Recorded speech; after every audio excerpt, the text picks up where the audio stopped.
शुरू अल्लाह का नाम लेकर जो बड़ा मेहरबान निहायत रहम वाला है।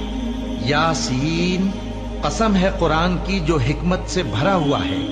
ए मोहम्मद सल्लल्लाहु अलैहि वसल्लम, बेशक तुम पैगंबरों में से हो, सीधे रास्ते पर हो। ये कुरान गालिब व मेहरबान का नाजिल किया हुआ है ताकि तुम उन लोगों को जिनके बाप दादा को खबरदार नहीं किया गया था खबरदार कर दो कि वो गफलत में पड़े हुए हैं। उनमें से अक्सर पर अल्लाह की बात पूरी हो चुकी है, सो वो ईमान नहीं लाएंगे।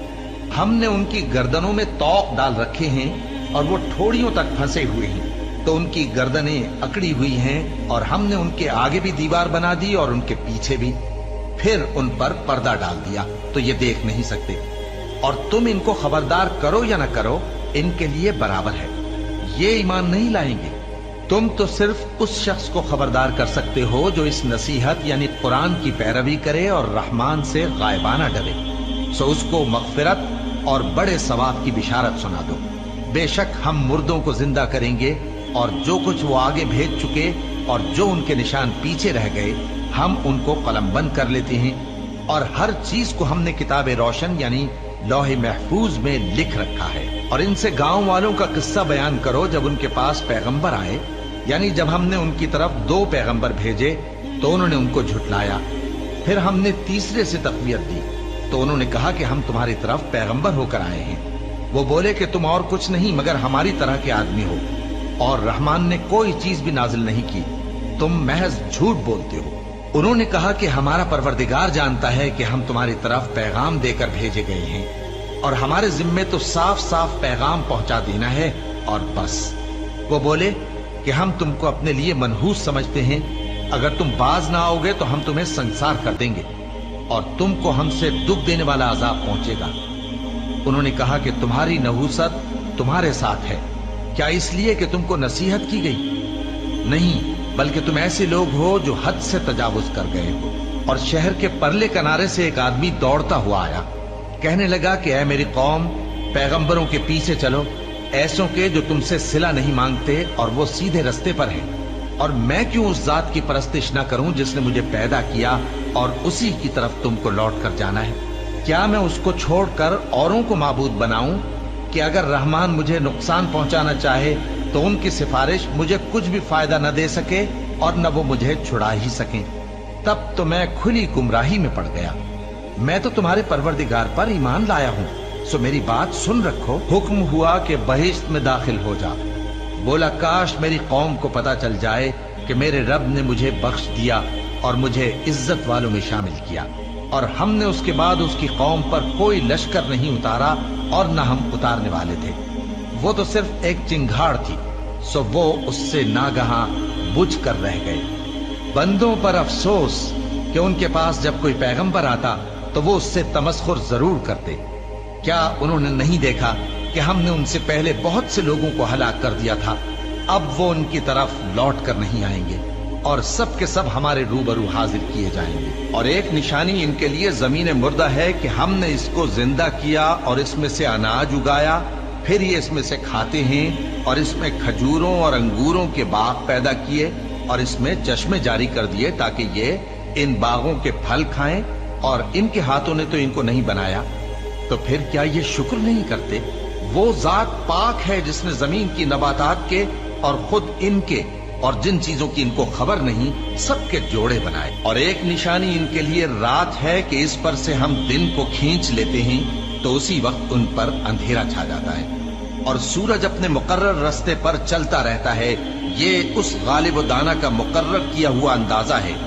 और चांद की भी हमने मंजिलें मुकर्रर कर दी, यहाँ तक के घटते घटते खजूर की पुरानी शाख की तरह हो जाता है।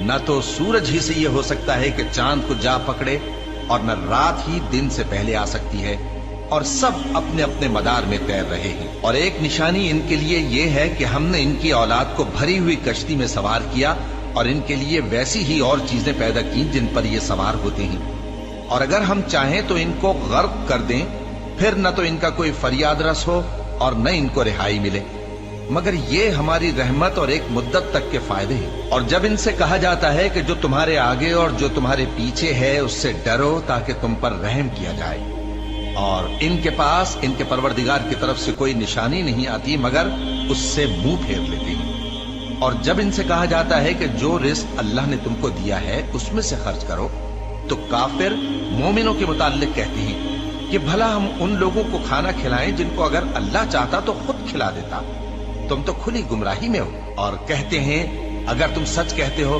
تو بتاؤ یہ وعدہ کب پورا ہوگا؟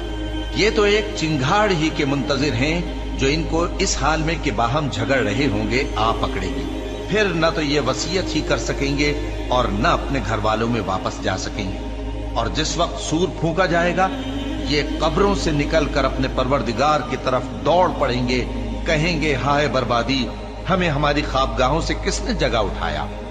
یہ وہی تو ہے جس کا رحمان نے وعدہ کیا تھا اور پیغمبروں نے سچ کہا تھا۔ وہ تو صرف ایک زور کی آواز ہوگی کہ سب کے سب ہمارے روبرو آ حاضر ہوں گے، پھر اس روز کسی شخص پر کچھ بھی ظلم نہیں کیا جائے گا اور تم کو بدلہ ویسا ہی ملے گا جیسے تم کام کرتے تھے۔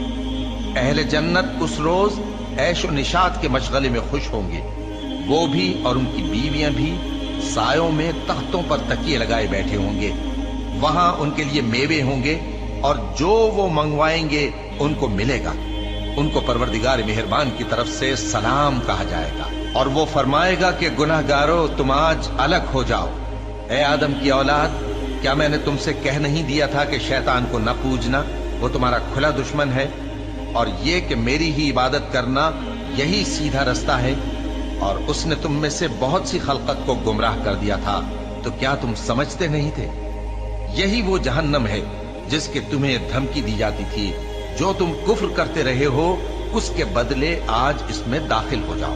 آج ہم ان کے منہوں پر مہر لگا دیں گے اور جو کچھ یہ کرتے رہے تھے ان کے ہاتھ ہم سے بیان کر دیں گے اور ان کے پاؤں اس کی گواہی دیں گے، اور اگر ہم چاہیں تو ان کی آنکھوں کو مٹا کر اندھا کر دیں، پھر یہ رستے کو دوڑیں تو کہاں سے دیکھ سکیں گے، اور اگر ہم چاہیں تو ان کی جگہ پر ان کی صورتیں بدل دیں، پھر وہاں سے وہ نہ آگے جا سکیں اور نہ پیچھے لوٹ سکیں۔ اور جس کو ہم بڑی عمر دیتے ہیں تو اسے تخلیق میں اوندھا دیتے ہیں، یعنی اسے بچپن کی کمزوری والی حالت کی طرف لوٹا دیتے ہیں۔ تو کیا یہ سمجھتے نہیں؟ اور ہم نے ان کو یعنی اپنے پیغمبر صلی اللہ علیہ وآلہ وسلم کو شعر گوئی نہیں سکھائی، اور نہ وہ ان کو شایع ہی ہے، یہ تو محض نصیحت ہے اور صاف صاف قرآن ہے، تاکہ اس شخص کو جو زندہ ہو خبردار کرے اور کافروں پر بات پوری ہو جائے۔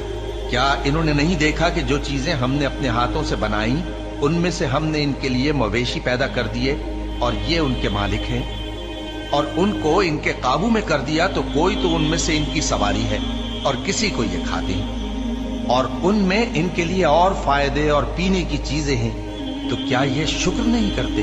اور انہوں نے اللہ کے سوا اور معبود بنا لیے ہیں کہ شاید ان سے ان کو مدد پہنچے، مگر وہ ان کی مدد کی ہرگز طاقت نہیں رکھتے، اور وہ ان کی فوج بنا کر حاضر کیے جائیں گے تو ان کی باتیں تمہیں غمناک نہ کر دیں۔ یہ جو کچھ چھپاتے اور جو کچھ ظاہر کرتے ہیں ہمیں سب معلوم ہے۔ کیا انسان نے نہیں دیکھا کہ ہم نے اس کو نطفے سے پیدا کیا، پھر وہ تڑاک پڑاک جھگڑنے لگا اور ہمارے بارے میں مثالیں بیان کرنے لگا اور اپنی پیدائش کو بھول گیا، کہنے لگا کہ جب ہڈیاں بوسیدہ ہو جائیں گی تو ان کو کون زندہ کرے گا؟ کہہ دو کہ ان کو وہ زندہ کرے گا جس نے ان کو پہلی بار پیدا کیا تھا، اور وہ ہر طرح کی تخلیق کو جانتا ہے، وہی جس نے تمہارے لیے سبز درخت سے آگ پیدا کی، پھر تم اس کی ٹہنیوں کو رگڑ کر ان سے آگ نکالتے ہو۔ بھلا جس نے آسمانوں اور زمین کو پیدا کیا، کیا وہ اس بات پر قادر نہیں کہ ان کو پھر ویسے ہی پیدا کر دے؟ کیوں نہیں؟ اور وہ تو سب کچھ پیدا کرنے والا کامل علم والا ہے۔ اس کی شان یہ ہے کہ جب وہ کسی چیز کا ارادہ کرتا ہے تو اس سے فرما دیتا ہے کہ ہو جا، تو وہ ہو جاتی ہے۔ وہ ذات پاک ہے جس کے ہاتھ میں ہر چیز کی حکومت ہے، اور اسی کی طرف تم کو لوٹ کر جانا ہے۔